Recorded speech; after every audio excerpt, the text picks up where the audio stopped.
인생이라는 제목으로 우리 하나님 말씀 함께 나누도록 하겠습니다.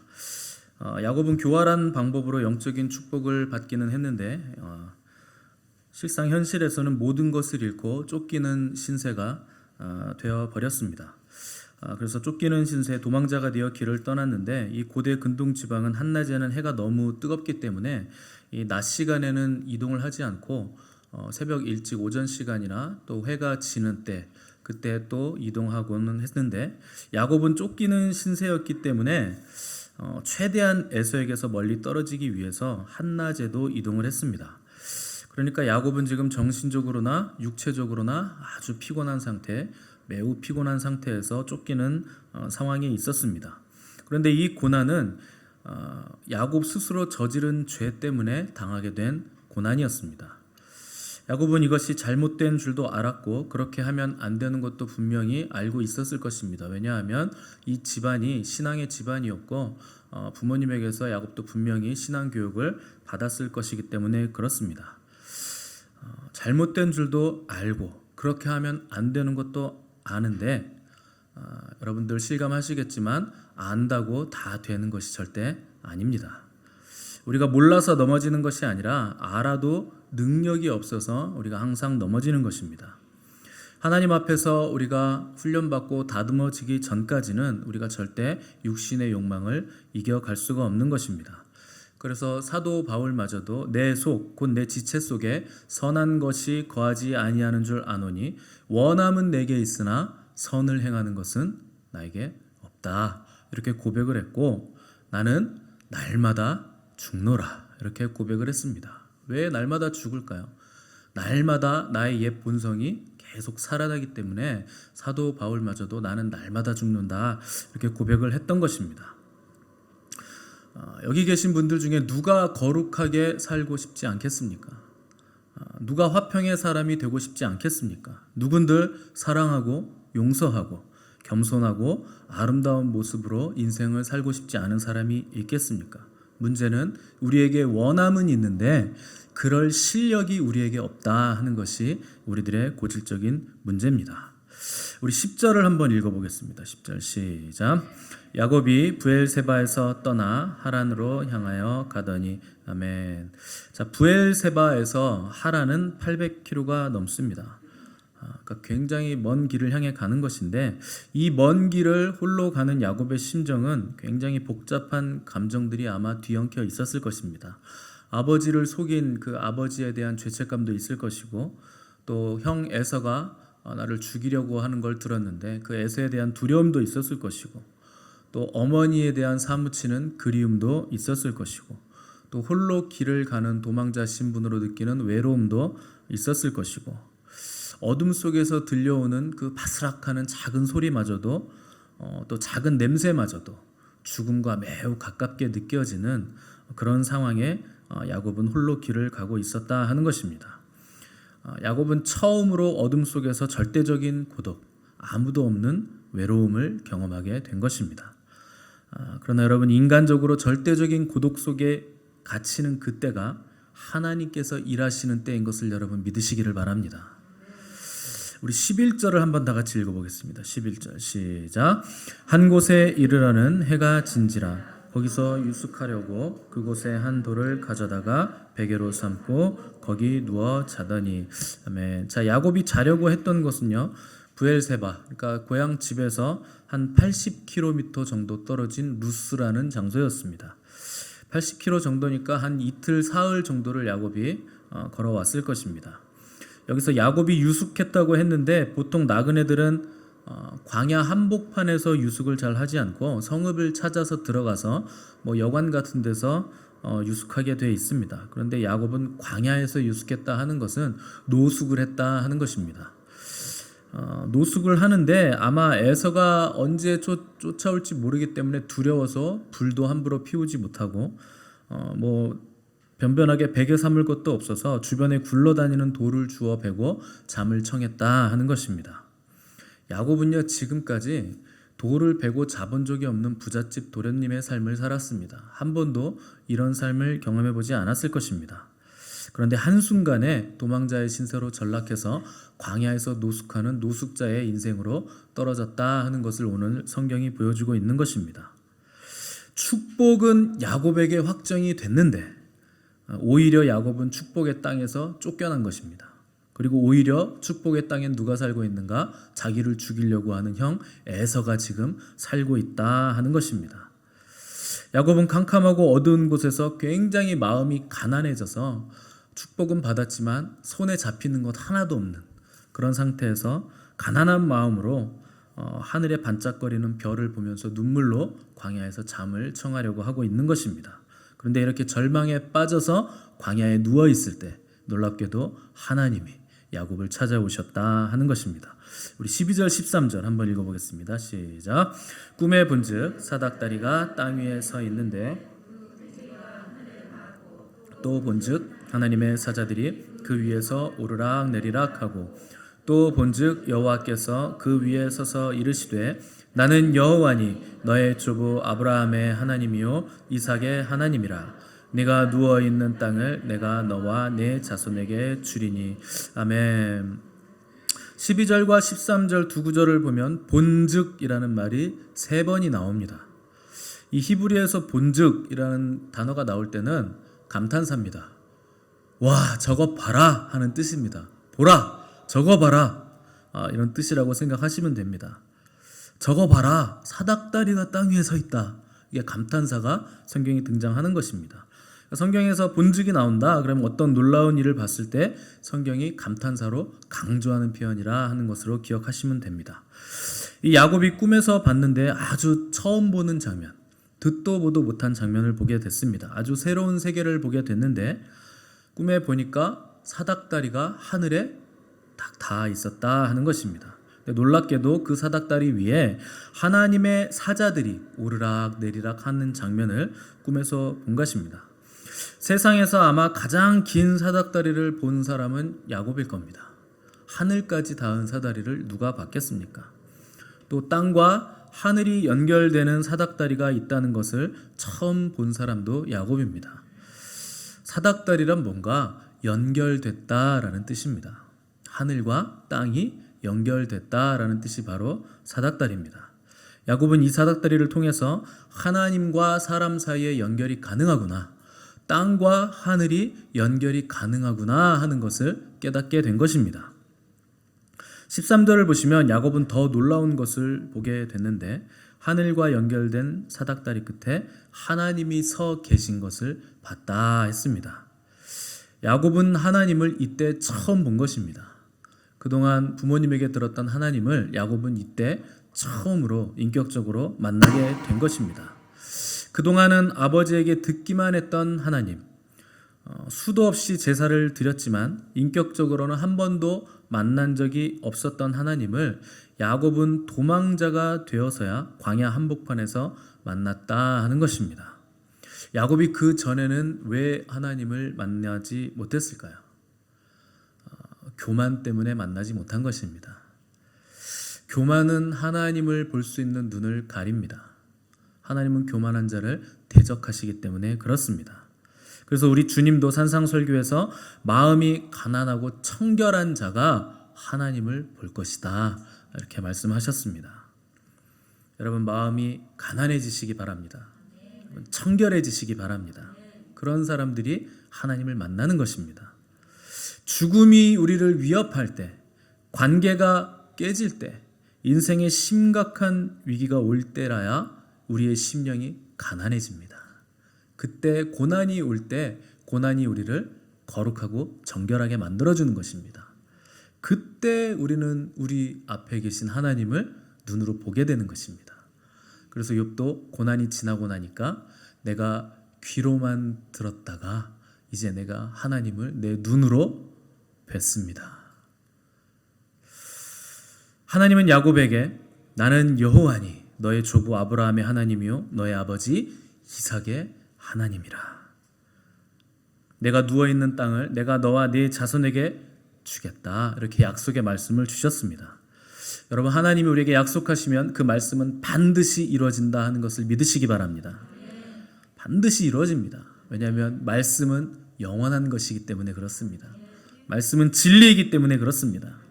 그 말씀이 우리를 살리는 것입니다. 공기와 태양이 없이는 어떤 생물이 존재할 수 없듯이 우리 영혼은 하나님의 말씀 없이는 절대 살 수 없는 것입니다. 절망에 빠져 허우적거리던 야곱에게 하나님은 말씀으로 야곱을 일으켜 세워주셨습니다. 여러분, 만약 하나님께서 나타나셔서 말씀하신 이 말씀이 없었다면 야곱은 그냥 노숙자입니다. 아무것도 손에 가진 것 없는 길에서 돌베개를 베고 자야 하는 노숙자 신세가 바로 야곱입니다. 그런데 하나님이 오셔서 야, 너 이 땅 보이지? 네가 누워있는 땅, 이것뿐만 아니라 동서남북 모든 땅을 내가 너에게 주겠다. 그 약속을 하신 것입니다. 여러분이 이 약속을 받았으면 그때부터 야곱은 노숙자가 아니라 이 땅의 주인인 것입니다.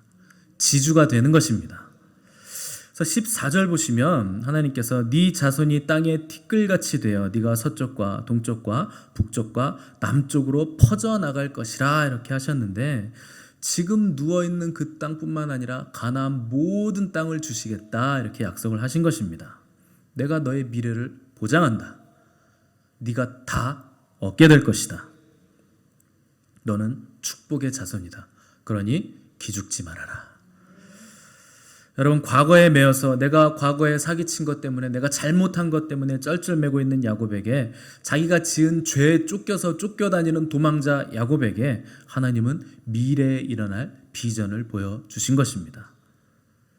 야곱은 자기가 사기치면서 살아온 인생을 생각하면서 두려웠을 것이나 하나님은 야곱의 과거를 들춰내거나 책망하지 않으시고 미래를 말씀하신 것입니다. 여러분, 오늘 과거에 묶여서 어려움 당하고 계신 분 계시다면 미래를 여시는 하나님의 이 음성을 들으시기를 바랍니다.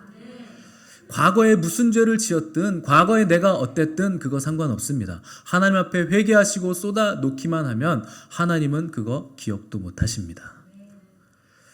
어떤 성격이었든지 간에 어떤 죄를 지었든지 간에 어떤 창피를 당했든지 간에 내가 어떤 사람이었든지 간에 하나님은 우리의 과거를 축복으로 돌리시는 전능하신 하나님이십니다. 15절 함께 읽어보겠습니다. 시작. 내가 너와 함께 있어 네가 어디로 가든지 너를 지키며 너를 이끌어 이 땅으로 돌아오게 할지라. 너를 떠나지 아니하리라 하신지라. 아멘. 사랑하는 성도 여러분, 하나님은 우리를 절대 떠나지 않으십니다. 우리가 떠나고 우리가 못 볼 뿐이지 하나님은 세상 끝날까지 우리와 함께 계시는 좋으신 아버지이십니다. 하나님은 야곱에게 이 약속을 주신 것입니다. 내가 너와 함께 있겠다. 내가 너를 지켜주겠다. 너 반드시 지금 네가 있는 이 땅으로 다시 돌아오게 될 것이다. 걱정하지 마라. 이 일을 다 이루기까지 나는 절대 너를 떠나지 않을 것이다. 에서의 칼이 두려워서 생명을 잃을 것 같은 그 걱정, 언제 이 땅으로 돌아올지 모르는 길을 떠나는 자의 이 막연함, 이것이 바로 야곱의 두려움이었습니다. 근데 하나님은 정확하게 야곱의 두려움을 탁 콕 집으셔가지고 너 안 죽는다. 그리고 너 다시 돌아온다. 내가 너 축복한다. 그거 될 때까지 내가 너 안 떠날 것이다. 이렇게 약속의 말씀을 주신 것입니다. 그런데 야곱은요, 약간 사기꾼 기질이 있거든요. 오케이, 말씀은 너무 좋은 말씀입니다. 그런데 하나님 제가 믿어지지는 않네요. 이런 마음을 가지고 있는 거예요. 그래서 야곱은요, 이 믿음의 그릇이 만들어지는 과정을 거쳐야만 했던 것입니다. 아직 야곱은 약속만 받았지 그것을 믿는 믿음은 아직 없는 것입니다. 우리의 축복을 담는 그릇은요, 바로 믿음입니다. 여러분, 하나님의 축복을 받으시려면, 그것을 담으시려면 반드시 믿음이라는 그릇이 있어야 됩니다. 근데 믿음은요, 아이러니하게도 우리가 가질 수 있는 게 아니에요. 믿음은 하나님의 선물입니다. 그런데 여러분, 믿음을 받을 수 있는 방법이 있습니다. 믿음이라는 선물은 반드시 순종이라는 보따리에 쌓여져서 옵니다. 여러분들이 순종이라는 보따리를 푸시면 그 안에 믿음이 있는 거예요. 우리가 순종한다면 믿음이라는 하나님의 선물은 우리 것입니다. 그러나 우리가 순종하지 않는다면 고난과 연단이라는 과정을 통해서 믿음을 받아야 되는 것입니다. 그래서 믿음은요, 처음부터 커지는 것이 아닙니다. 야곱이 처음부터 이스라엘이라는 이름을 받게 된 것이 아닙니다. 이 사기꾼 같은 야곱을 이스라엘 민족의 아버지로 바꿔 나가신 분은 하나님이세요. 어떻게 야곱 같은 사람이 이스라엘의 시조가 되겠습니까? 어떻게 우리 같은 사람이 하나님의 사랑을 받을 수 있겠습니까? 어떻게 우리 같은 사람이 하나님의 영광을 입을 수 있겠습니까? 하늘과 연결될 때만 가능한 겁니다. 이 하나님과 연결된 사람들, 하늘과 연결된 사람들은 처음에는 별 볼 일 없고 시원찮은 것 같아요. 그러나 결국 그 사람들이 승리자입니다. 여러분, 배터리가 아무리 고성능이어도요, 언젠가는 다 방전되게 돼 있습니다. 영원한 배터리는 없어요. 그런데 연결되면, 전기 플러그가 전원에 연결만 되면 그것은 끝없이 에너지를 끌어다 쓸 수 있게 되는 것입니다. 생각을 많이 하고 회의를 많이 한다고 교회가 뭐가 될 것 같겠지만 아무것도 되는 것이 없습니다. 하나님과 연결돼야 돼요. 그래야 뭐가 되는 겁니다. 하나님과 연결돼야, 하늘과 연결돼야 하늘의 것을 받을 수 있는 것입니다. 그래야 우리가 승리할 수 있는 거예요. 야곱은 이 고통스러운 광야의 시간에 들어서서야 하늘과 연결된 것입니다. 광야는요, 하늘과 연결되는 시간이에요. 거기는 아무것도 없는 곳입니다. 인간의 기술, 인간이 가진 능력 다 소용없는 곳이 광야입니다. 광야란 대초의 땅이에요. 혼돈한 곳이에요.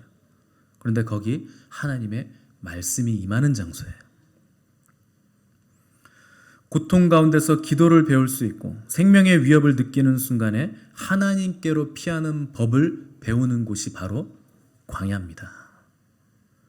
대개 우리는요, 고통이 오면 이 고통이 하나님 빨리 제거되게 해주세요 이렇게 기도를 합니다. 광야가 빨리 끝나게 해주세요 이렇게 기도를 합니다. 여러분, 그러나 고통이 빨리 제거되는 것보다 중요한 게요, 이 고통 속에서 하나님과 연결되는 법을 배우는 거예요. 이게 중요한 겁니다. 하나님 의지하는 법을 배우는 게 중요한 것입니다. 16절, 17절 우리 한번 읽어보겠습니다. 16절, 17절 시작. 야곱이 잠이 깨어 이르되 여호와께서 과연 여기에 계시거늘 내가 알지 못하였도다. 이에 두려워하여 이르되 두렵도다 이곳이요 이것은 다름 아닌 하나님의 집이요 이는 하늘의 문이로다 하고. 아멘.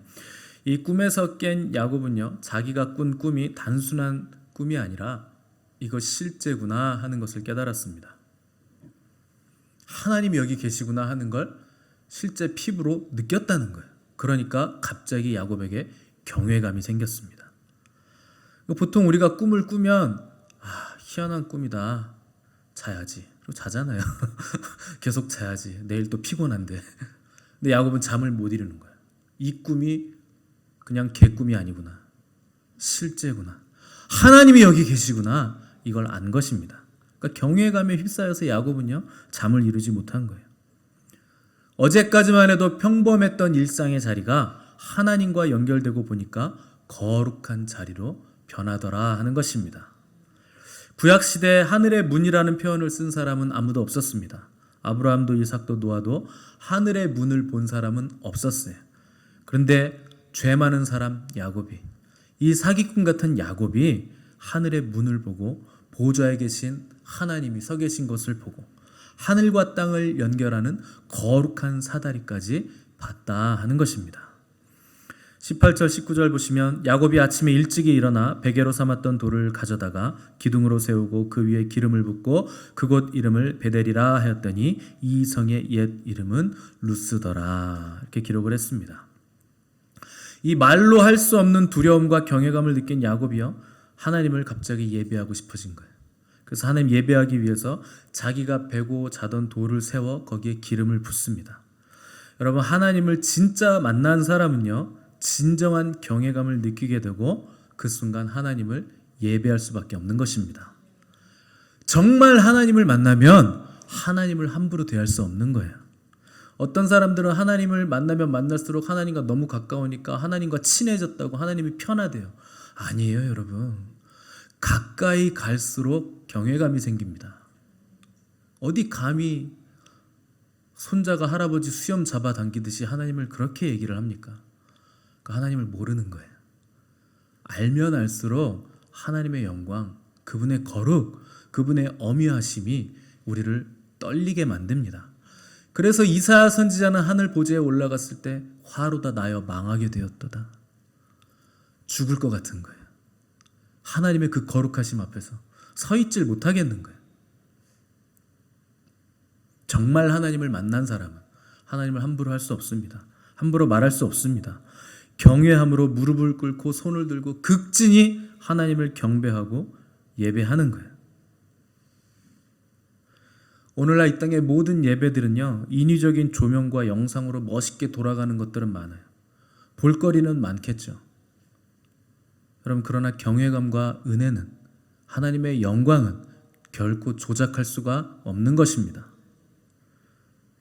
야곱은 자기가 잤던 곳의 이름을 벳엘이라고 불렀습니다. 벳 하면 집이라는 뜻입니다. 그래서 베틀레헴 하면, 레헴 하면 떡이거든요. 빵. 그래서 베틀레헴 하면 떡집이에요. 그래서 방앗간이라는 뜻입니다. 벳엘 하면 베트는 집이고 엘 하면 잘 아시듯이 엘로힘, 하나님이란 뜻입니다. 그러니까 이것은 베델 하면 하나님의 집이라 하는 뜻입니다. 그가 잠을 청할 때만 해도 이름 없는 광야였던 땅이 하룻밤 만에 하나님의 집이요 하나님의 성전이 되었다 하는 것입니다. 하나님을 발견하시고 그분과 연결된다면 광야는 저주가 아니라 축복입니다. 거기가 하나님의 집인 거예요. 우리가 사람을 보지 않고 하나님만 바라볼 수 있는 정금 같은 장소가 바로 광야입니다. 여러분, 광야는 발버둥 치는 땅이 아니에요. 광야는요, 기회의 땅입니다. 광야를 잘 활용하셔야 돼요. 나의 의지와 상관없이 상황이 너무나 어둡고 캄캄하고 암울해서 우리가 광야에 들어갈 때가 있습니다. 여러분, 그때를 잘 활용하는 사람이 지혜로운 사람이에요. 광야의 시간을 낭비하지 마시기 바랍니다. 여러분, 고난을 낭비하지 마시기 바랍니다. 사울과 다윗은요, 똑같이 왕이에요. 시작할 때는 능력도 비슷했고 둘 다 겸손했습니다. 근데 둘의 차이는 딱 한 가지입니다. 뭘까요? 사울은요, 광야를 거치지 않은 왕입니다. 다윗은요, 태양 같은 젊은 20대를 광기에 찬 사울의 추적을 피해 도망다니면서 10년이 넘게 광야 훈련 코스를 거친 사람이에요. 이것이 둘의 차이를 가른 겁니다. 솔로몬도요, 아버지 다윗을 통해서 왕으로 기름 부음 받았기 때문에 광야를 거친 적이 없는 왕이에요. 그러니까 솔로몬은 마지막에 극렬하게 우상 숭배로 달려가서 나중에는 몰록 제사까지 드리는 아주 패역한 왕이 되어버립니다. 무슨 차이가 있을까요? 광야를 거치지 않았다 하는 것입니다. 광야를 통해서 하나님은 다윗 속에 자리 잡고 있는 사울 왕을 죽이신 거예요. 그 10년의 기간 동안 다윗 안에 있던 사울 왕이 죽은 겁니다. 그것을 통해서 다윗은 하나님 마음에 합한 사람, 너는 내 마음에 꼭 든다, 내 마음에 합한 자다 하는 그런 명성을 얻게 된 것입니다. 광야는 히브리어로 미드바르예요. 근데 히브리어로 말씀이 다바르예요. 똑같은 어원을 가지고 있습니다. 그래서 히브리 사람들에게 광야란 하나님의 말씀이 있는 곳이에요. 고난 당하는 것이 유익인 이유는 고난 가운데 하나님의 말씀이 있기 때문입니다. 거기서 내가 주의 율례를 배웠느니라. 고난의 상황에서 하나님과 연결되는 사람, 극심한 고난이 감사가 되고 일상의 장소가 하나님의 집 벳엘이 된 것입니다. 우리 20절에서 22절 말씀 함께 읽어보겠습니다. 20절에서 22절 시작. 야곱이 서원하여 이르되 하나님이 나와 함께 계셔서 먹을 떡과 입을 옷을 주시어 내가 평안히 아버지 집으로 돌아가게 하시오면 여호와께서 나의 하나님이 되실 것이요 내가 기둥으로 세운 이 돌이 하나님의 집이 될 것이요 하나님께서 내게 주신 모든 것에서 10분의 1을 내가 반드시 하나님께 드리겠나이다 하였더라. 아멘. 하나님이 약속을 주시니까 야곱도 약속으로 화답을 드린 것입니다. 하나님께 드리겠습니다 하는 약속을 드린 겁니다. 우리가 하나님을 만나면 두 가지 면에서 변화가 생기게 돼 있습니다. 첫 번째, 예배의식이 바뀝니다. 하나님을 극진히 경배하고 하나님을 극진히 예배하게 돼 있습니다. 다른 하나, 또 하나는 물질관이 바뀌게 돼 있습니다. 하나님을 믿는다고 하면서 정직한 11조를 드리지 못하는 이유는 하나님이 내 삶에서 실제가 아니기 때문에 그런 것입니다. 영과 진리로 예배를 드리지 못하는 이유도 실제하시는 하나님을 만나지 못했기 때문에 그런 것입니다. 남이 얘기하는 하나님, 어디서 주워 들은 하나님, 내 하나님은 아니고 남의 하나님만 있는 거예요. 그러니까 습관성으로 예배를 드리게 된다 하는 것입니다. 하나님을 정말 만나면 예배가 지겨울 수 없는 거예요. 예배를 드릴 때마다 감격이 있는 것입니다. 하나님을 진짜로 만나면 11조와 헌물 드리는 게 아깝지 않은 거예요. 정직한 11조를 드리게 돼 있습니다. 더 드리지 못해서 너무 죄송한 거예요. 안타까운 거예요. 야곱은 예배의식이 바뀌었고 물질관이 바뀌었습니다. 지금부터 주시는 모든 것은 하나님이 나에게 주시는 것입니다. 그리고 하나님이 나의 주인이시오 왕이십니다 라는 신앙 고백의 표현으로 야곱이 11조를 서원했다 하는 것입니다. 여러분, 하나님이 물질이 필요하십니까? 필요 없으세요. 여러분 11조 헌물 드리는 거 전부 다 여러분들이 다시 쓰는 겁니다. 교회 필요한 거 쓰고 여러분들의 편의를 위해서 쓰고 뭐 다 여러분들에게 다시 돌아가죠. 그런데 왜 하나님이 재물을 원하시고 헌물을 원하시고 11조를 잘 드리라고 말씀하실까요? 그게 여러분들한테 복이 되기 때문에 그렇습니다. 여러분들이 11조를 하나님께 드리는 것은 내 인생의 주인이 누구인가를 신앙 고백하는 거예요. 내가 내 인생의 주인이 아닙니다. 내 인생에 필요한 것은 이 물질이 아니라 하나님이십니다. 그 신앙 고백의 표현이 바로 여러분들이 드린 11조와 헌물들입니다. 이제 야곱은 축복의 인생으로 바뀔 거예요. 하나님이 간섭하시는 인생으로 변화가 된 것입니다. 그러나 그 축복에 걸맞는 인격을 가지기 위해서 야곱은 이제부터 연단을 받아야만 하는 것입니다. 그런데 그렇게 되기까지 야곱은 평생에 걸쳐서 연단을 받게 될 것입니다. 중요한 것은 이 일을 시작하신 분이 누구신가? 야곱이 아니라 하나님이세요. 여러분, 야곱이 하나님을 만나러 하늘에 올라간 것이 아니라 하나님이 야곱을 만나 주시기 위해서 내려오신 것입니다. 모든 종교와 사상과 철학과 인간적인 노력과 과학을 총동원해도 인간이 가진 모든 기술을 다 쌓아도 절대 하나님이 계신 곳에 도달할 수가 없습니다. 여러분, 인생을 돈을 쌓아서 해결하려는 사람이 있고 명예를 쌓아서 뭘 해보려는 사람이 있습니다. 여러분, 인생은요, 쌓아서 되는 것이 절대 아닙니다. 쌓아서 되는 것이 아니고 연결돼야 되는 것입니다.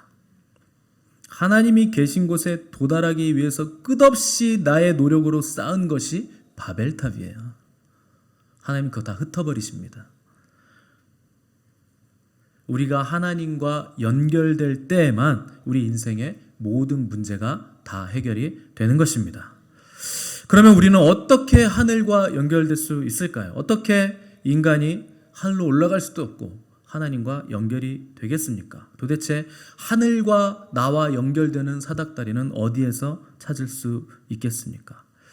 우리 요한복음 1장 51절은 찾아보겠습니다. 성경을 찾아봅시다. 요한복음 1장 51절. 띄워주셨네요 벌써. 네. 이렇게 해놓으면 중요한지 모르시더라고요. 그래도 찾아보십시오. 요한복음 1장 51절.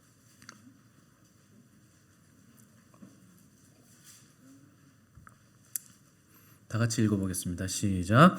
또 이르시되 진실로 진실로 너희에게 이르노니 하늘이 열리고 하나님의 사자들이 인자 위에 오르락 내리락 하는 것을 보리라 하시니라.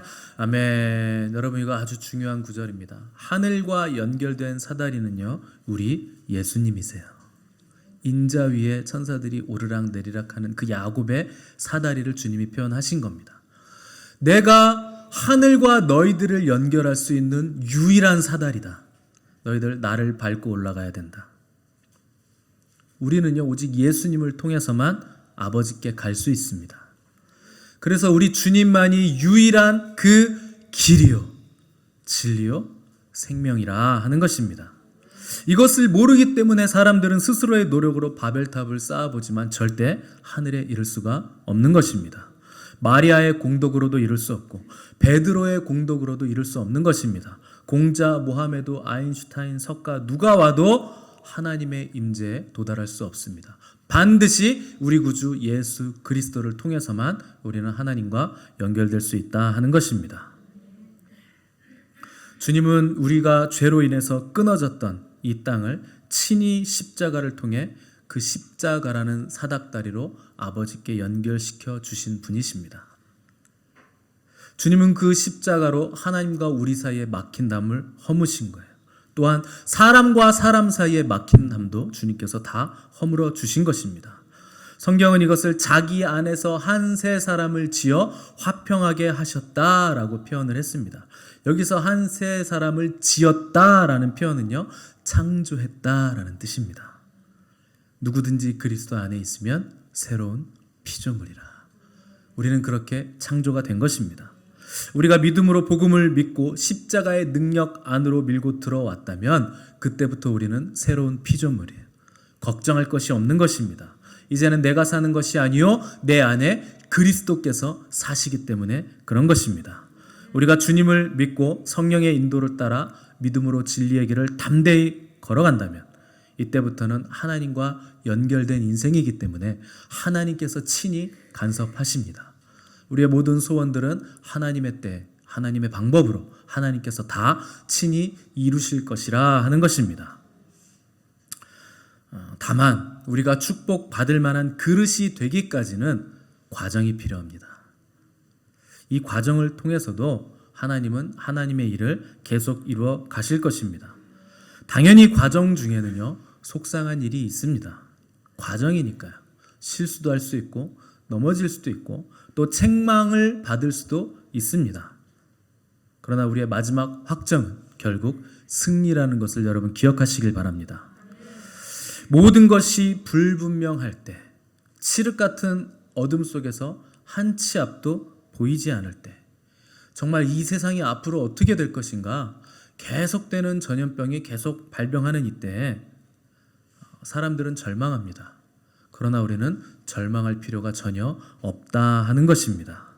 우리가 가난한 마음일 때 하나님께서 그때 일하시기 시작하는 때입니다. 저녁에는 울음이 기숙할지라도 아침에는 기쁨이 오리로다. 하나님께 도달하는 사다리를 만난 사람들, 우리 주님을 만난 사람들은 낙심할 필요가 없는 것입니다. 어떤 문제 앞에서도 우리는 기도할 수 있고 하나님께 피할 수 있는 것입니다. 그래서 우리는요, 더 이상 긴장할 필요가 없는 거예요. 예수님께서 무너뜨린 막힌 담을 다시 쌓는 어리석은 일을 할 필요도 없는 것입니다. 우리는 그럴 필요가 없는 거예요. 살인하지 말라, 도적질하지 말라, 뭘 하지 말라는 뜻이 아니라 너희는 이제 나의 백성이다. 너희는 나와 연결된 인생들이다. 너희는 남의 거 도적질할 필요 없다. 내가 다 채워줄 거다. 그 말씀을 하시는 거예요. 다만 우리가 해야 하는 일은 인내하고 기다리고 하나님을 사랑하는 일입니다. 우리 성도들과 이웃들을 사랑하는 거예요. 여러분, 하나님과 연결된 인생이시라면 그분을 뜨겁게 사랑하시기 바랍니다. 우리 이웃들을 가슴 깊이 품고 사랑하시기 바랍니다. 예수님께서 우리를 받아주셨던 것처럼 마음으로 힘껏 옆에 있는 사람들을 받아내시기 바랍니다. 이런 일들이 우리 삶에서 회복되어질 때 광야는 우리에게 축복이 되는 거예요. 나를 가로막는 막힌 담들이 무너져 내리고 하나님과 화평하게 되고 이웃들과 화평하게 되므로 하나님께서 준비하신 풍성한 축복을 받을 수 있는 깨끗한 그릇으로 변화되는 이 은혜가 저와 여러분에게 있기를 간절히 바랍니다. 기도하겠습니다.